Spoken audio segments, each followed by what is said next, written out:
Hi, loves.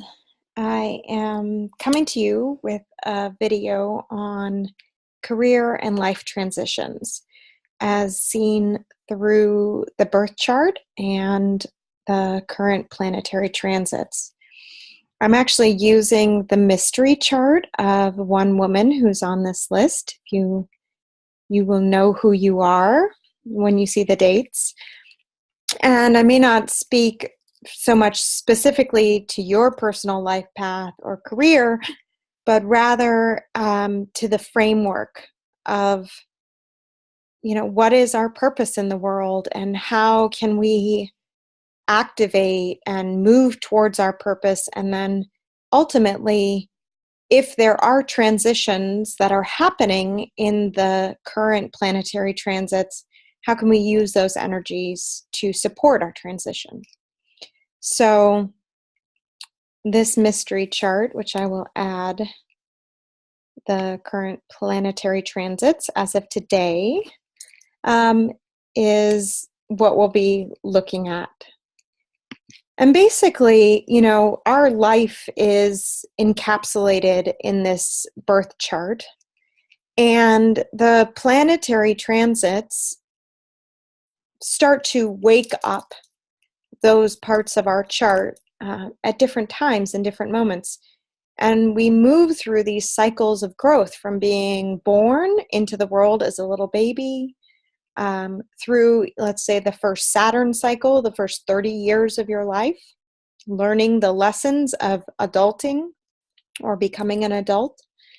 And then that puts you into the second Saturn cycle from ages 30 to ages 60. So wherever you are in this cycle, just knowing where you are in the larger cycles of life can help with, how do I find my purpose? We're born with planets in a certain place at that time of our birth that mark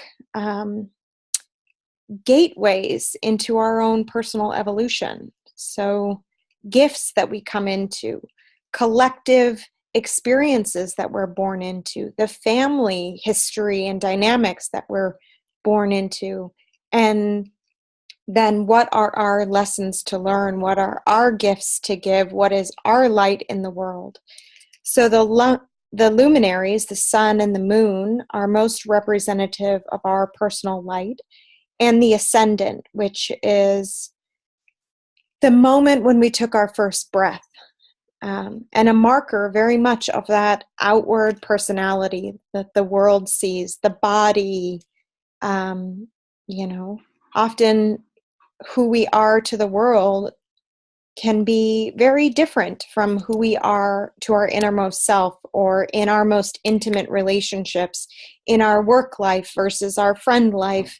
This separation was something that really gave me a lot of grief. I felt like if I was someone in my work life and someone very different in my personal life, I wanted those worlds to be united. And I feel as though much of what our evolutionary process is becoming the whole being that we were born to be. So a whole being is incorporating all of those aspects. You might be a Libra sun or a Gemini moon, a Leo ascendant. You might have your sun in a different particular place, but everyone has all 12 zodiac signs in their birth chart, meaning we all bring together those different parts of wholeness, and then how we express them in the world is really our unique imprint, that there is no one else who was born who was exactly like you,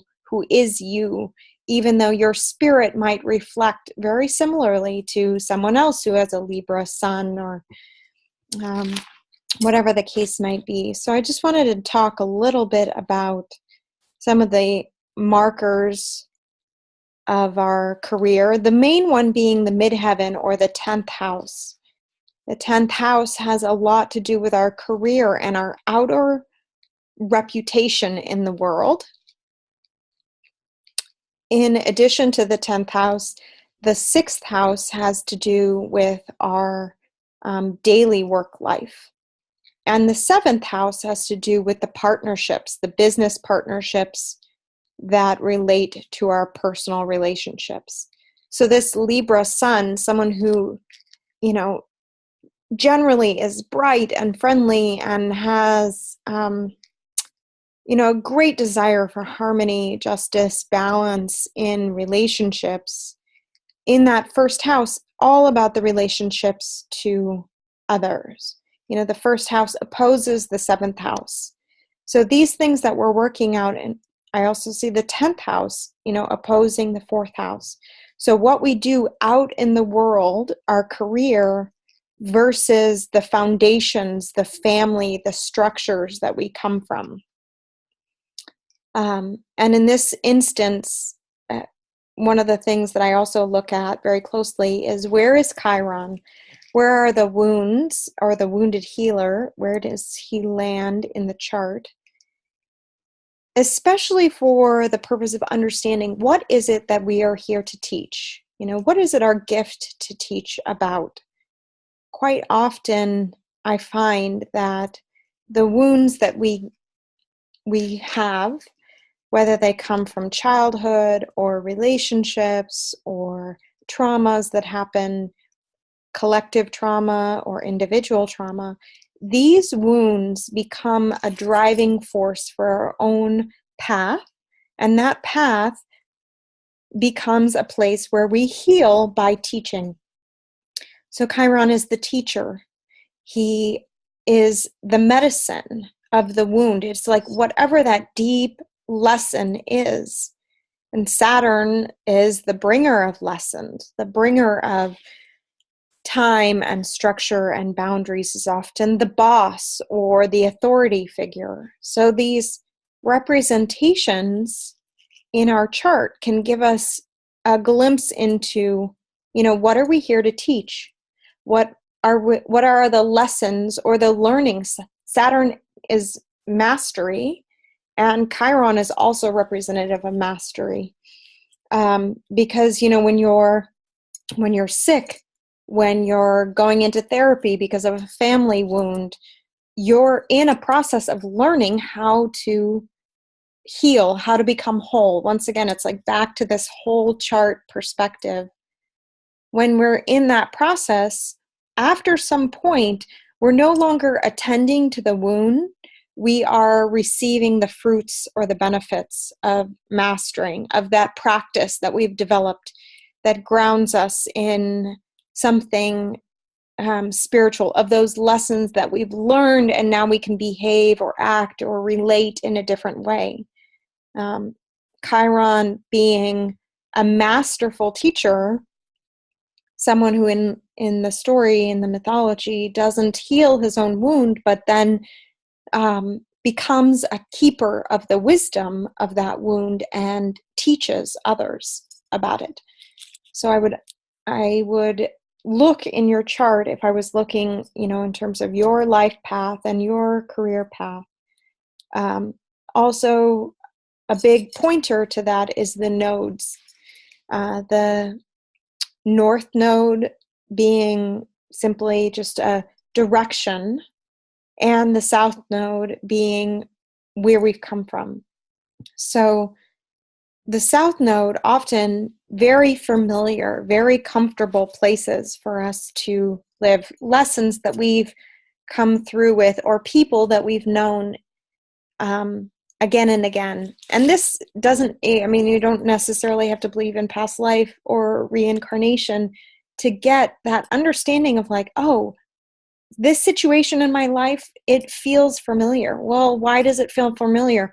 Because in some way it mirrors a situation that happened when I was a child, or it mirrors a relationship that I was in before, but now I'm in a different place.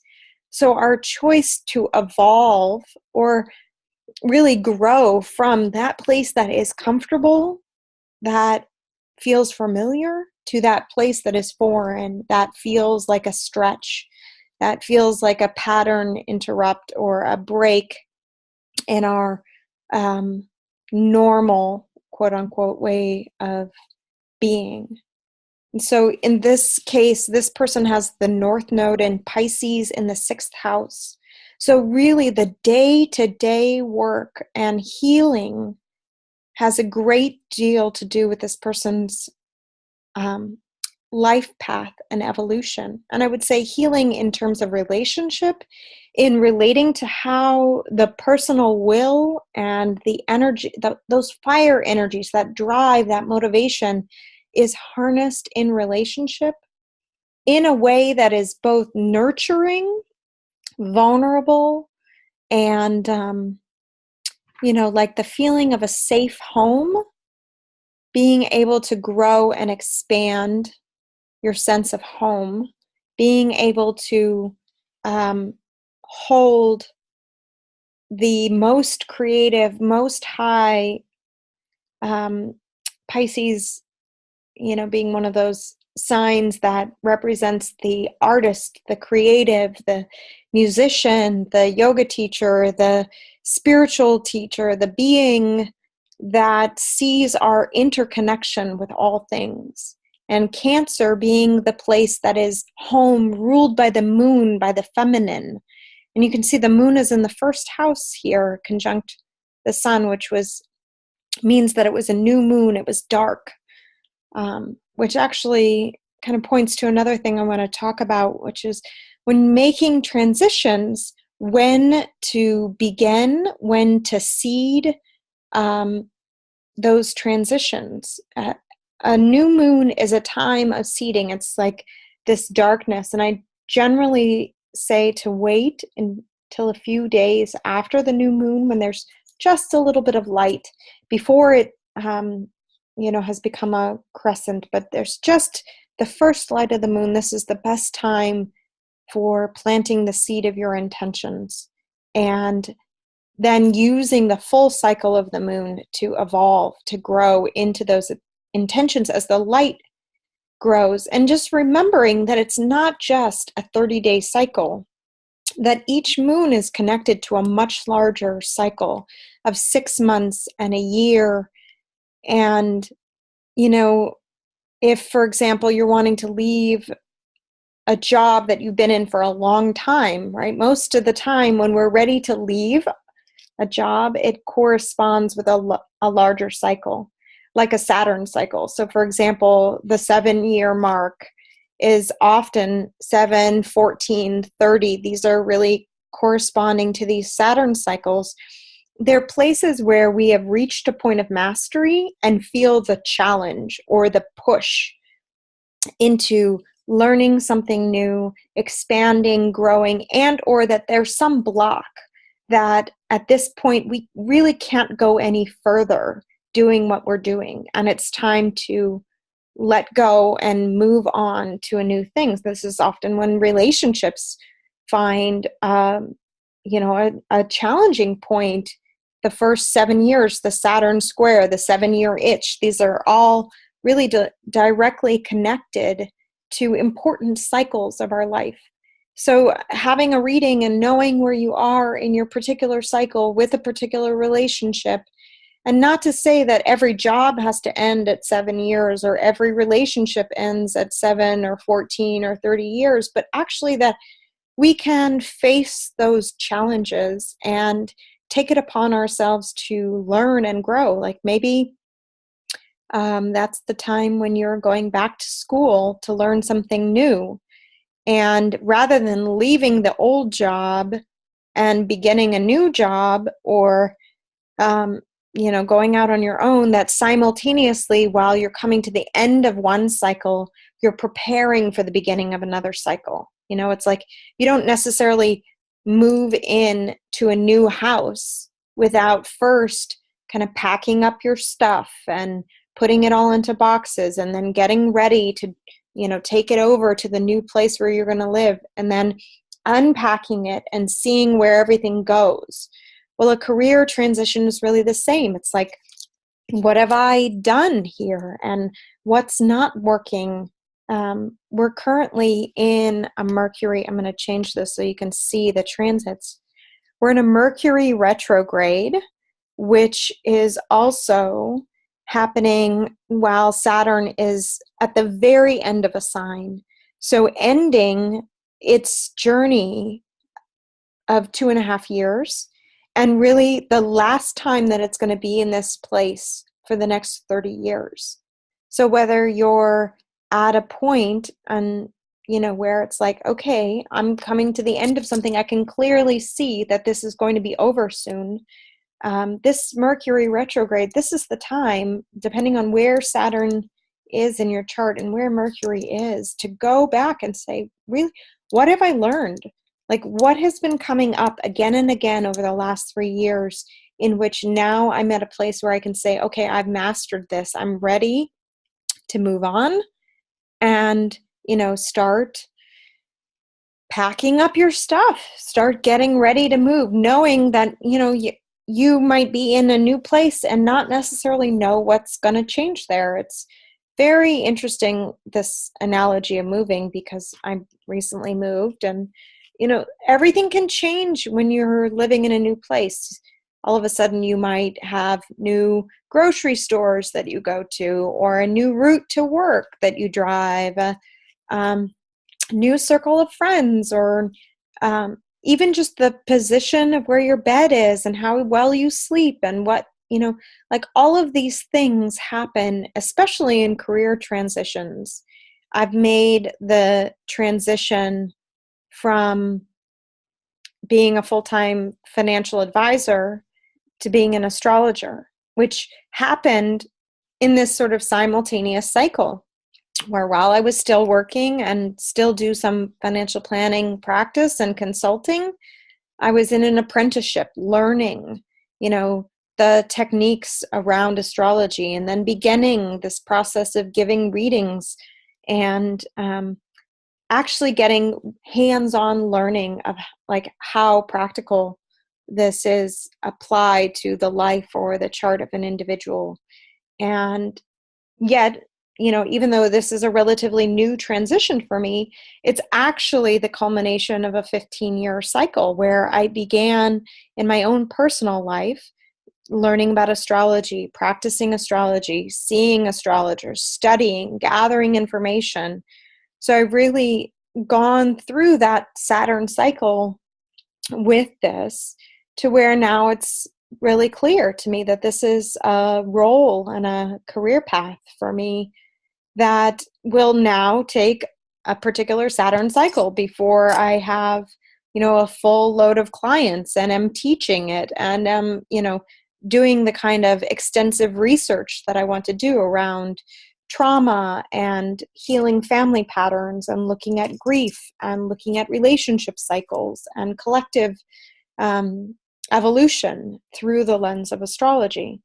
So wherever you are in your personal journey, this is a great way to just check in and see, like, what's going on? Where am I finishing up lessons that are going to be changing? And I also just want to look at the transits so you can get a sense of, without our mystery woman, what we're looking at in terms of major shifts. Now, Sagittarius, in this particular chart, right now, we have a Pisces rising, and Sagittarius makes up the 10th house. So the Sagittarian is the visionary, like the person who sees and is optimistic about this, future that's available to us that's not here yet, right? And the problem with having only a vision is that it's not manifest in concrete reality, and much of the rest of the world may not see what you see as possible. This is a big challenge for visionaries. And what I would say about that, as we're going through a time where Jupiter is in Scorpio, bringing up all of the shadow, bringing up all of the secrets, wanting to know what is the higher truth. Jupiter is the optimist, the luck, the benefic planet, and he will be moving next year into Sagittarius, expanding the vision, also expanding this capacity to learn, experience the foreign lands, travel, and really then at that same time, we will have Saturn having moved into Capricorn, moving towards a conjunction with Pluto. Now, Pluto's already been in Capricorn, and Capricorn is very much representative of our government structures, of institutions. So the institution of marriage, the institution of the government, the institution of corporations, big structures that have tremendous power over our daily lives, right? Well, Pluto is the bringer of death and rebirth to those structures. So the economic meltdown of 2008, I was formerly working as a financial advisor in an industry that is quite volatile and that is built on a lot of structures that are very false. And Pluto bringing up and unearthing the truth of those powers, dissolving those structures so that something new can be built. This is a rare opportunity for us. And it's also a transit that hasn't happened since just before the Dark Ages. So this is big changes in our collective evolution and our collective structures that we find ourselves secure in, like Social Security, like government, like things like that are poised for change over these next 5 years. And whether, when these collective changes are happening, they affect us on an individual life structure basis. The direction that we're pointing in, our North Node, where we're headed in this evolution as human beings, is to grow and to evolve. And so how we use these energies, and Saturn can represent fear, and fear of this unknown. What is this structure going to look like? Like if the stock market dissolves and all the money is lost, what are we going to do? Well, human beings aren't going to disappear off the planet just because their money disappeared. But we have to have already begun the process of shifting towards these new possibilities, shifting the vision towards concrete reality. That's our Saturn work, to start building these structures. It's like if you were to buy a piece of raw land and you wanted to live on it. Well, if you just don't do anything and camp out in a tent, the experience is going to be much more challenging than if you were to, on a daily basis, start building a house and putting up the 4 walls. And whether you do that by yourself, it might take a long time to build a house by yourself. But if you're doing it in a collective container or with other people, or learning and developing skills of how to build even better every day, right? Much of Northern California and now Southern California is being devastated by fires. We have these intense firestorms that are burning down old structures. Well, what's going to happen next? Saturn moving into Capricorn, Uranus moving into Taurus. These transits rebuilding new structures on Earth, in our physical realm. Well, are we just going to simply rebuild what was there exactly the same way? No, not at all. This is a great opportunity to be changing the way, the vision that we have for those structures of our life, how we live. Do I rebuild my single family home with just my single family house on it? Or do I build it with an additional dwelling unit in the backyard? And do I separate the house so that I could have more people come and visit? Do I expand my life, my horizons, my vision of what's possible for me in this shifting time and structure? This is really what our, review period can bring about, especially, wherever this transit is happening in your particular house. So I want to go back to the house systems, because the first house being ourselves and the 7th house being our partnerships. This can be business partnerships. The 4th house being our foundations, where we come from. And the 10th house being our outer career, right next to the 11th house, our community, social media. And then Directly across from the 6th house, our daily work, the 12th house, our unconscious, our behind the scenes. So another way that you could be using astrology in terms of helping to guide your life's purpose is really looking for, when are these beneficial times? When are these cycles most supportive to starting something new, to sending, that important message, or launching a new product, or investing in something?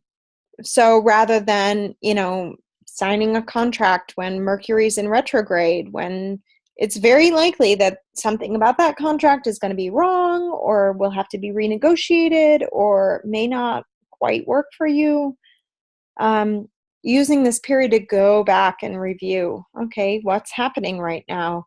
Using this period to rest and refresh yourself, before it's like after you're finished packing up your house and you're ready to move.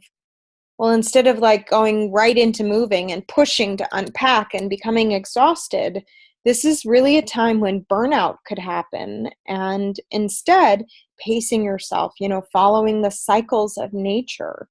That's one of the reasons Aries is the first house and in traditional astrology, and marks the beginning of spring.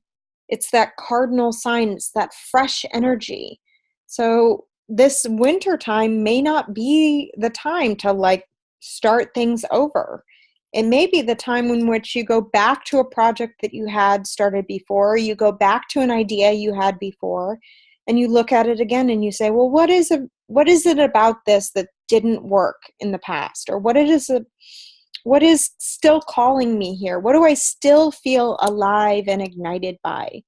And bringing new energy to that when the time is right, and we're going to be in a place after January 10th where most of the planets are direct, really time to move forward, where Saturn is in new, fresh territory, where it hasn't been in 30 years, where, after Mercury's cleared its shadow on January 10th, really the only planet retrograde at that point will be Uranus. So this will be really a time where you can actually not be so limited and not hit so many boundaries or challenges, miscommunications, like actually being ready to move forward then, as opposed to trying to force yourself to do something now that doesn't feel right. And really taking advantage of the energies. So the other planets that I wanted to talk about in relationship to career and life path, aside from the midheaven being the top of your chart and the place, marking the career house, Venus, goddess of love and money, right? If there's anything in this world that has more challenge and sort of backwards association right now, it's love and money. The same way we fear and possess around love, we do so around money. And in the same ways we can be beautiful and generous around love, we can do so around money. It's really a shift of consciousness that, is a larger path of growth in terms of changing our ability to feel free, to be ourselves, to do the work that we want to do in the world. This is really a time where those restructuring of beliefs around love and money can be so powerful for unlocking creativity, for unlocking your courageous heart to actually go out into the world and give your gifts. Like, what if you could love freely without fear? What if you had the resources to give so freely that you felt unafraid of whether or not the world was going to take care of you?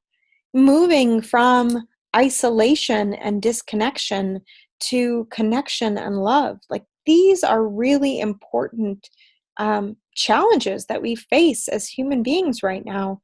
And I would encourage everyone to look at, you know, how you've been working through your relationship to money the last several years, how you've been working through your relationship to love, these basic fundamental markers of our security, how we feel safe, what we choose to do with our time and energy, who we choose to be with. These are so important. And they're undergoing major renovations, major changes, and how you support yourself in that growth. The planets and the energies around them can be really supportive. I feel like I can see a lot of the trauma in the chart when I'm looking at a person's birth chart, and I can also see a path towards healing, a call that your soul put out that is edging you forward through each and every lesson, through each and every pain and challenge towards the most beautiful expression of yourself in this world, because that's what the world needs. So if you're in a job that you don't like, or if you're in a relationship that's really challenging, like, these are incredible opportunities for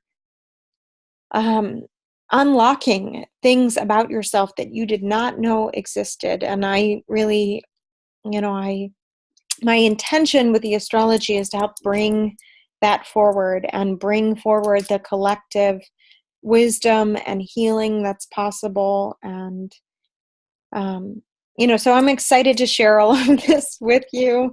I will be doing a new moon webinar. The new moon will be in Sagittarius, which, has so much energy in it right now. And I'm really looking forward to that. So there will be a link available very soon with registration for that. You can join, and I'll just be talking about and setting intentions for this new moon.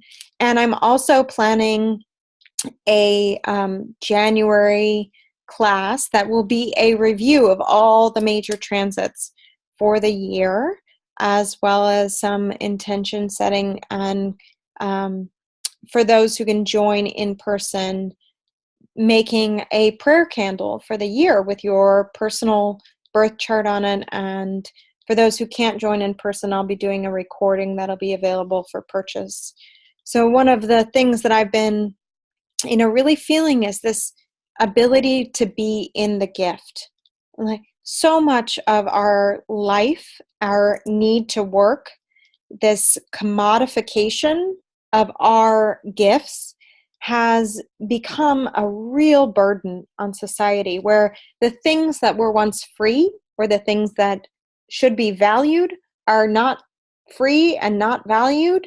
And the things that, we're paying for are really draining of our energy. So the more we can come into greater alignment with our truth, the truth of what should be free, the truth of what is really of highest value in our own lives. And I can't, say what that is for any particular person, but the valuing of love, of community, of water, this thing that gives all beings on this planet life, and the honoring of mothering, of motherhood, of raising children, of growing food, like, of educating ourselves. These things are so precious and so valuable, and yet they get the least amount of our resources in fiscal budgets, in government, grants and loans, and yet,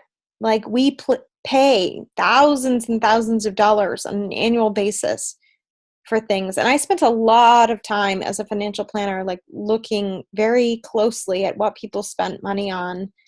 And the nature is that our reality is backwards in so many ways. And all of these transits that are bringing up the pain of that and the suffering of that is so that we can transform it, so that we can get into right relationship with what's sacred, that we can get into right relationship with what we truly value. Where if I say that I value love, and I value relationships, and I value water, that my energy and my life force is going towards those things and moving away from the things that I say I don't value, you know. And I know this has been a huge source of pain for myself, and going through the transition of letting go of those things that I had falsely valued, and false securities, and being willing to step into the unknown. A lot of transition is about that. And I can tell you this, that I have been met every single time I have stepped into the unknown and given myself to what's next on my path with so much love and so much support in so many invisible ways that I had never seen before, that I trust that process, even though it is still painful, often brings me to my knees or tears me apart inside, until I can make that leap forward, until I can, do the Saturn work. I have a really hard time with homework. I really have struggled with that since being a young child. And yet somehow, like in the final push, I've always been able to get in there and dig in. Before I became a financial advisor, I failed algebra twice. And it actually was going to be a barrier to getting my bachelor's degree in business. And it was like such a shameful thing to not be able to figure out algebra, which I never use and don't think I will ever really use. But, it was mind over matter. I found the right teacher who could teach me in a way. I dug in, I got in there, I finished it, I graduated, and that's the Saturn push. That's the Saturn at the last degrees. It's like, okay, what are these lessons? What do I have to overcome? What barrier in my life have I come up against over and over and over again that I am now ready to say, this is behind me, and move into fresh territory as soon as you graduate? Like, being in new territory doesn't mean we're all established. It's actually the start of a new cycle. And that can be, in some ways, almost as challenging as being in the end of a cycle, But I wish you many blessings wherever you are in your cycle. For those on my list who signed up for the free solstice readings, I will be offering those readings through the end of December. So if you have not scheduled your reading with me and you still want the reading, please reach out. I'm using this, fallow, dark time to go in and finish this offering. And in the new year, I will be, offering other things as a gift, but readings will be at my normal rate of $80 for a reading. And I look forward to, if you want to reach out and schedule a reading, please do so by emailing michellegraceastrology@gmail.com. And many blessings to you. Join the classes. I'll be offering the webinar for the new moon free and by donation. So you can register and join me for that. And I look forward to seeing you on your path and following your heart's desire, because that is what the world needs most right now. Thank you so much. Much love.